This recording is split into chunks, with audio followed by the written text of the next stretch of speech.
कुणाच्या घरी जेवल्यामुळे किंवा कुणी भेटल्यामुळे युती किंवा आघाडी होत नाही असं वक्तव्य मनसेचे नेते संदीप देशपांडे यांनी व्यक्त केले। शिंदेंची शिवसेना आणि त्याचबरोबर राज ठाकरे यांची युती होणार अशी चर्चा सुरू झालेली आहे आणि त्यावर देशपांडेंनी ही भूमिका स्पष्ट केलेली आहे।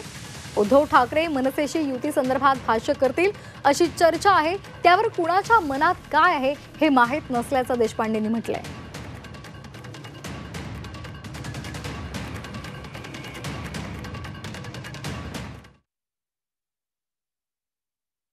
मला असं वाटतं कोणाच्या घरी आपण जेवायला गेलो किंवा कोण आपल्या घरी जेवायला आलं ह्याच्यावर काही गोष्टी ठरत नसतात। युती किंवा आघाडीचा निर्णय हा आयडिओलॉजिकल नंतर तुमच्या बाकीच्या बऱ्याचशा गोष्टींवर अवलंबून असतो।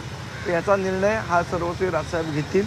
पण कोण कोणाच्या घरी जेवायला गेलं म्हणून लगेच युती होते किंवा कोण कोणाला भेटलं म्हणून लगेच आघाडी होते अशातला काही भाग नाही आहे। महाराष्ट्राची परंपरा आहे, लोक एकमेकांकडे जातात।